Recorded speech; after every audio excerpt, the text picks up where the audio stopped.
जो तथागत बुद्ध ने अपने अनुयायी शिष्य को जो बताया धम्म के आधार तत्व, उन्होंने दो आधार तत्व बताए, first postulate and second postulate. दो आधार तत्व बताए। पहले आधार तत्व में जो एक एक विषय है, उस विषय के बारे में आपके सामने चर्चा हो गई है। पहले आधार तत्व में जो अंतिम विषय है कि धम्म का केंद्र बिंदु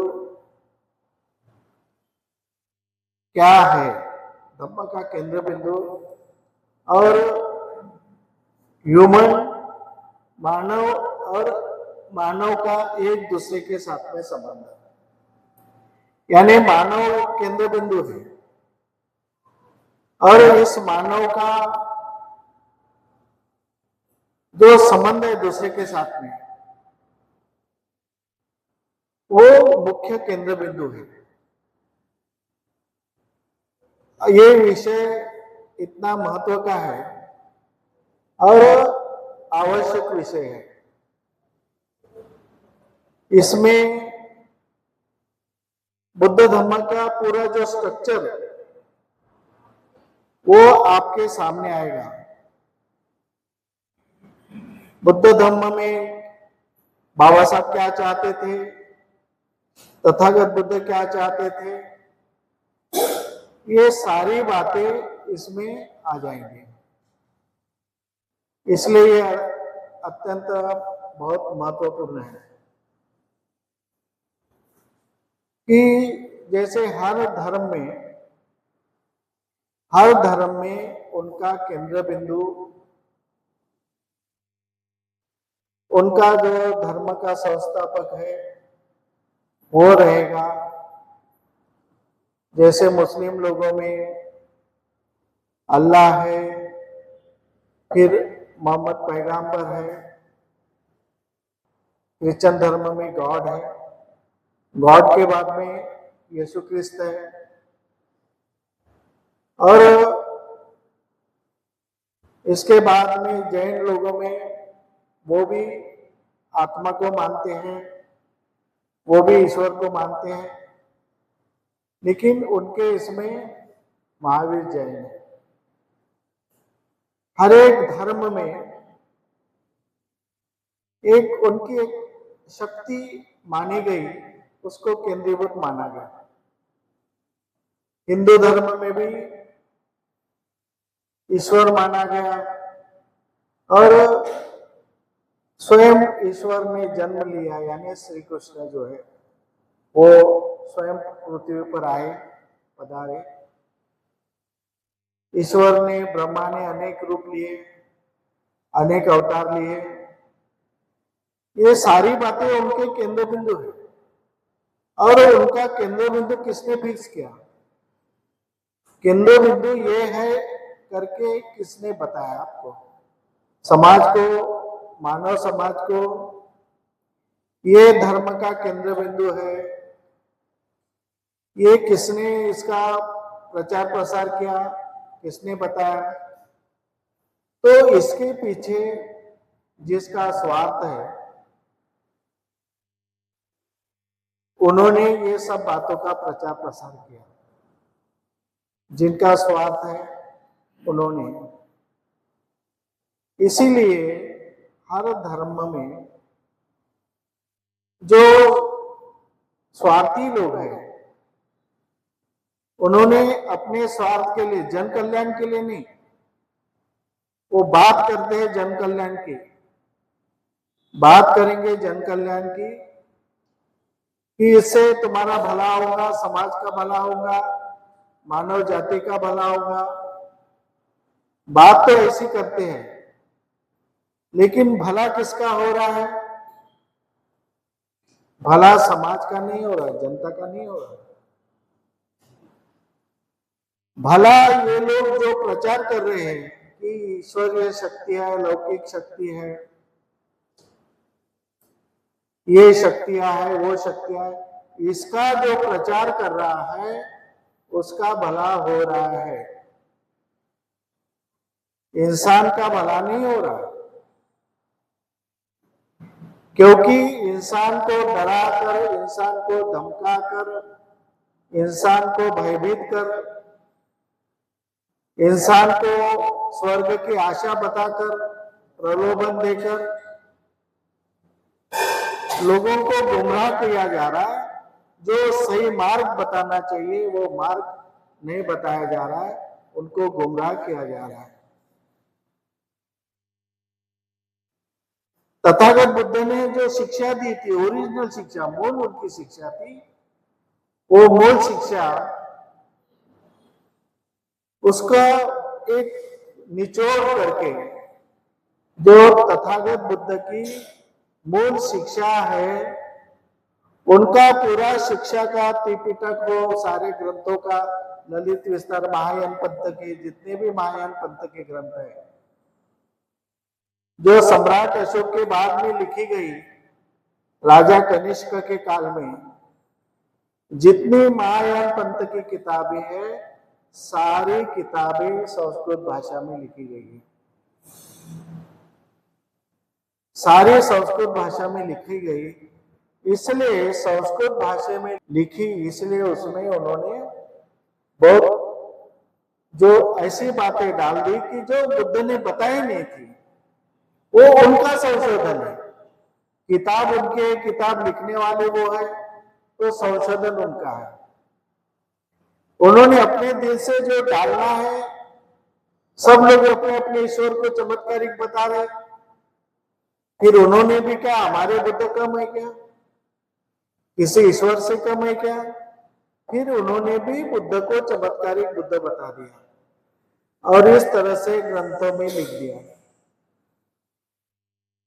इसलिए ये जो बुद्ध धम्म है एक निराला है। बाबा साहब आम्बेडकर कहते हैं कि बुद्ध धम्म की तुलना हम किसी और धर्म से नहीं कर सकते।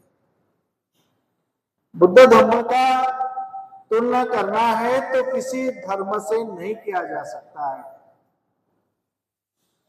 एक अलग है, अलग विचारधारा है, बिल्कुल डिफरेंट है, कोई किसी धर्म से मिलती जुलती नहीं। लेकिन आज भारत में ऐसा प्रयास किया जा रहा है कि बुद्ध धम्म से कई बातें उन्होंने चुरा ली,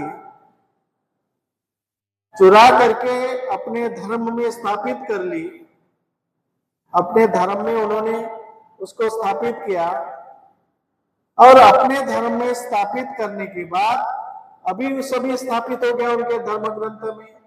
रामायण लिखे गए, महाभारत लिखे गए, वेद लिखे गए, 8 पुराण लिखा गया, सब उनका लिखा गया। तो वो सारा लिखा गया बुद्ध के मार्ग के बाद, जो बुद्ध ने विचार बताया उसके बाद उसको पूरा उल्टा करने के लिए उन्होंने जो ग्रंथ लिखे हैं, वो पूरा बुद्ध धम्म की जो विचारधारा है, उस विचारधारा को नष्ट करने के लिए बाबा साहब आम्बेडकर कहते हैं कि जो सम्यक दृष्टि है, सम्यक दृष्टि है, जिसको राइट विजन कहते हैं, राइट दृष्टिकोण कहते हैं, उस राइट दृष्टिकोण को नष्ट करने के लिए जो सही विजन है उसको नष्ट करने के लिए उन्होंने सारी जो चमत्कारिक बातें, ईश्वरीय बातें इसलिए डाल दी और बुद्ध धम्म में भी डाल दिया, इसलिए कि तुम्हारी विजन क्लियर न हो, तुम्हारा दृष्टिकोण ये क्लियर न हो,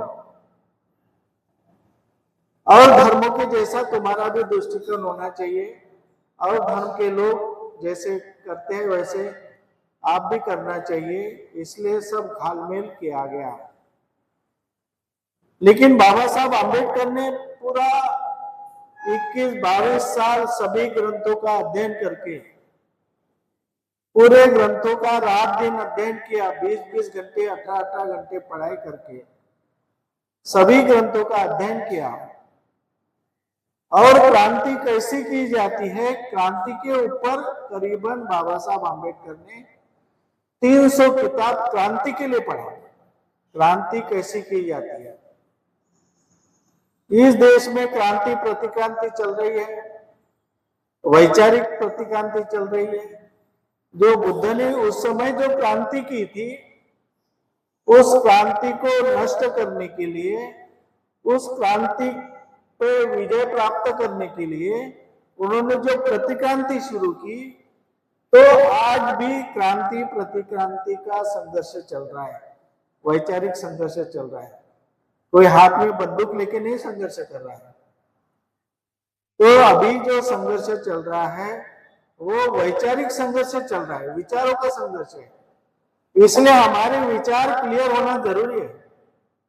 हमारे विचार कंफ्यूज रहे, हमारे विचारों में भ्रमिष्टता रही, भ्रम निर्माण हो गए, तो हम क्रांति को आगे नहीं बढ़ा सकते। प्रतिक्रांति तुम्हारे पे ऊपर हावी हो जाएंगी। आज भारत में ऐसी स्थिति है कि जो बौद्ध लोग हैं, जो रियल में बाबा साहब को मानते हैं, ऐसे लोगों की संख्या बहुत कम है भारत में। 1% भी नहीं है, इतने हम कम संख्या में है। और जो बुद्ध के विरोध में, बाबा साहब आम्बेडकर के विरोध में जो विचार है, वो विचार करीबन यहाँ पर 80% विचार बुद्ध और बाबा साहब आम्बेडकर के विचारों के विरुद्ध में है। 80% लोग अपने विचारों के द्वारा तथागत बुद्ध के विचार, बाबा साहब आम्बेडकर के विचार नष्ट करने के लिए लगे हैं। आज बाहर देशों में धर्म गया, वो बुद्ध का ओरिजिनल धर्म गया नहीं बाहर देशों में। जो ओरिजिनल धर्म मानने वाले लोग थे, जो भिक्षु ओरिजिनल थे, उनकी कत्ल हो गई थी, उनको बचने नहीं दिया। जो लोग गए, भाग कर गए, छुप कर गए, अपनी जान बचा करके गए, फिर उन्होंने वो देशों में बुद्ध धर्म को स्थापित करने का प्रयास किया। लेकिन ऐसा हुआ कि उस देश की पहले की जो संस्कृति है, फिर इधर से गई हुई संस्कृति, दोनों संस्कृति में मिलावट हो गया। और जो बुद्ध का ओरिजिनल विचार था, उसमें तंत्रयान, मंत्रयान, ये सब यान मिला करके मिश्रित कर दी गई। तो उनके बाहर देशों में कोई नुकसान नहीं है, चाहे बाहर देशों में जापान हो, कोई श्रीलंका हो, थाईलैंड हो, बर्मा हो, कंबोडिया हो, इसमें कोई फर्क नहीं पड़ता, क्योंकि वहां पर बौद्धिस्ट लोग बहुसंख्यक है, बहुसंख्यक है, इसलिए वहां पे कोई फर्क पड़ता नहीं। लेकिन यहाँ पर जो प्रतिक्रांति करने वाले लोग हैं, वो बहुसंख्यक लोग हैं। हमारे विचार को टिकने नहीं देंगे वो, हमारे क्रांति को प्रतिक्रांति में बदलना चाहते हैं, हमारे क्रांति को नष्ट करना चाहते हैं, वैचारिक क्रांति को। इसलिए हमें समझने की आवश्यकता है कि हमें प्रतिक्रांति के सामने झुकना नहीं है। चाहे कोई कितना भी अच्छा आदमी हो, चाहे कोई भी अच्छा भिक्षु हो, चाहे कोई भी देश का भिक्षु हो, या चाहे कितना भी बड़ा हो, समझना चाहिए ये कहां से आया, पूछताछ होना चाहिए। उसको बाबा साहब पता है, बाबा साहब के बारे में जानता है, पूछताछ कीजिए। अगर वो बाबा साहब आम्बेडकर को जानता नहीं, जय भीम नहीं बोलता, बाबा साहब आम्बेडकर के बारे में कुछ उसको मालूमात नहीं है, तो वो कौन सा बुद्ध धर्म बताएंगे आपको? धर्म ही बताएंगे। जो बाबा साहब ने पूरा निचोड़ करके उसका सार दिया हमको, इतना सारा अध्ययन करके, वो भी किसने अध्ययन किया? बाबा साहब आम्बेडकर जैसे महामानव ने, जिनको सिंबल ऑफ नॉलेज कहा जाता है। ऐसे ही इंसान ने अध्ययन करके हमारे सामने जो बुद्ध धम्म परोसा है, जो दिया है, वही धम्म यहाँ भारत में क्रांति फिर से निर्माण कर सकता है। भारत में फिर से क्रांति निर्माण करने के लिए बाबा साहब आम्बेडकर ने हमको धम्म दिया। इसलिए हमें समझने की आवश्यकता है, चिंतन करने की आवश्यकता है कि बाबा साहब आम्बेडकर ने जो बातें बताई है उसको श्रद्धा के साथ गौर करना चाहिए कि बाबा साहब आम्बेडकर ने ऐसा क्यों कहा। उसके ऊपर थोड़ा सा आपको चिंतन करना है।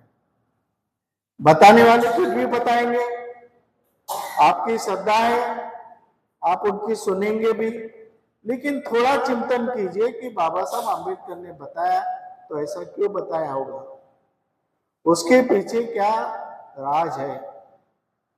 क्या बाबा साहब आम्बेडकर ने अध्ययन नहीं किया था? जो आज दूसरे हमको पढ़ा रहे हैं, क्या बाबा साहब आम्बेडकर ने इसका अध्ययन नहीं किया होगा? बाबा साहब आम्बेडकर ने उसके बारे में चिंतन नहीं किया होगा? बाबा साहब आम्बेडकर ने पहले ही चिंतन किया उसके ऊपर, और चिंतन करने के बाद इस नतीजे पे आए वो कि मुझे दूसरा ग्रंथ लिखना है। इस नतीजे पे पहुंचे वो, नहीं तो उनको दूसरा ग्रंथ, नया ग्रंथ लिखने की कोई आवश्यकता नहीं थी, कोई जरूरत नहीं थी। लेकिन उन्होंने सारा अध्ययन करके उनको लगा कि नहीं, अगर यही किताब रहेंगे, यही ग्रंथ रहेंगे तो हमारा समाज इसमें फंस जाएगा, भ्रम जाल में फंस जाएगा और प्रतिक्रांति हो जाएंगे यहाँ पर, क्योंकि इसके पहले भी प्रतिक्रांति हुई है। इसके पहले बुद्ध के क्रांति को प्रतिक्रांति में रूपांतर किया गया और बुद्ध के जो सही में अच्छे प्रिंसिपल थे उनको लिया गया और गलत जो प्रिंसिपल थे उनको उधर फेंक दिया अपने तरफ। हम इसी को मान करके चल रहे हैं। अभी परिस्थिति गंभीर है इस देश में, भारत देश में परिस्थिति गंभीर है, बहुत समस्याजनक परिस्थिति है। पता नहीं कब कौन सा विचार आएगा और कौन से विचारों से हमारे क्रांति को प्रतिक्रांति में बदला देगा, ये पता नहीं। हमारे पास बाबा साहब आम्बेडकर जैसे विद्वान आदमी हमारे पास नहीं है अभी। उस समय बाबा साहब आम्बेडकर थे, उनका षड्यंत्र उन्होंने पहचाना क्योंकि वो विद्वान थे। उनके प्रतिक्रांति को बाबा साहब आम्बेडकर ने समझा और प्रतिक्रांति को समझ करके बाबा साहब आम्बेडकर ने फिर से यहाँ पे क्रांति की, फिर से यहाँ पे क्रांति की, क्योंकि बाबा साहब आम्बेडकर ने उनके प्रतिक्रांति को समझा। क्या अभी के जो विद्वान लोग हैं जो बाबा साहब आम्बेडकर को मानते नहीं, क्या वो इनके षड्यंत्र को पहचान न रहे, उनके प्रतिक्रांति को पहचान रहे? उनमें ताकत है, उनके षड्यंत्र को पहचानने के लिए उनमें वो विद्वत्ता है जो बाबा साहब आम्बेडकर ने विद्वत्ता थी। क्या वो इतने त्यागी लोग हैं? क्या इतने निस्वार्थ लोग हैं?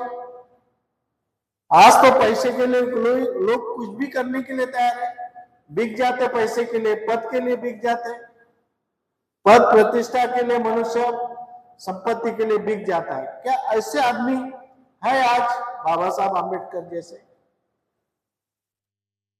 आज उपलब्ध नहीं है। जब कोई उपलब्ध होगा आगे चल के 100 साल में अगर कोई होगा तो हम देखेंगे कि वो क्या कहता है। लेकिन अभी वास्तविक वर्तमान स्थिति में बाबा साहब आम्बेडकर जैसा त्यागी, ज्ञानी और सतर्क, बिल्कुल दूसरे की षड्यंत्र को पहचान करने वाला आदमी आज हमारे पास नहीं है।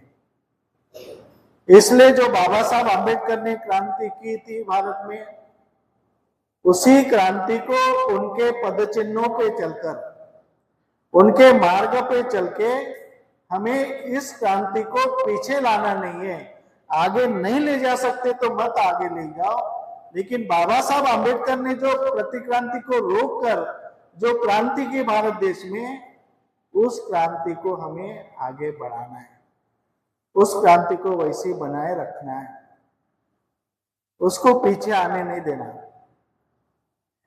इसलिए हमारी एक ऐसी मानसिकता निर्माण होना जरूरी है। अगर इस तरह से आपकी विचारधारा अगर नहीं बनती, आपकी विचारधारा अगर ऐसी मजबूत नहीं होती कि बाबा साहब आम्बेडकर के प्रति, बाबा साहब आम्बेडकर का एक एक शब्द हमारे लिए महत्व का है, क्योंकि एक एक शब्द से बाबा साहब आम्बेडकर ने क्रांति की, एक एक शब्द से, एक एक वाक्य से बाबा साहब आम्बेडकर ने उनके प्रतिक्रांति को खत्म करके एक नई क्रांति की नई दिशा दी। हमको भ्रमिष्ट करने वाले लोग बहुत है। आज हमें बड़े दुख के साथ में कहना पड़ता कि बाबा साहब आम्बेडकर को की क्रांति को समझने वाले लोग बहुत कम है। नाम लेने वाले ज्यादा है बाबा साहब का, बाबा साहब का नाम लेने वाले ज्यादा है, बाबा साहब का फोटो लगाने वाले ज्यादा है, बाबा साहब की पूजा करने वाले ज्यादा है, लेकिन बाबा साहब आम्बेडकर के वैचारिक क्रांति को आगे बढ़ाने वाले लोग बहुत कम दिखाई देते हैं। उपासक भी कम है, भिक्षु भी कम है। इसलिए हमें बिल्कुल मजबूती के साथ, साहस के साथ, वीरता के साथ बाबा साहब आम्बेडकर के क्रांति को आगे बढ़ाने का संकल्प करना चाहिए। संकल्प करना जरूरी है। अगर आप इस समय थोड़ा भी चुके, थोड़ी भी आपने गलती की, थोड़ी सी भी गलती की, तो बाबा साहब आम्बेडकर ने खड़ी की हुई क्रांति पूरे प्रतिक्रांति में बदल जाएंगी। लोग फिर से क्रिश्चियन बनेंगे, लोग फिर से हिंदू बनेंगे, लोगों फिर से अपने घर में फिर वापस आएंगे।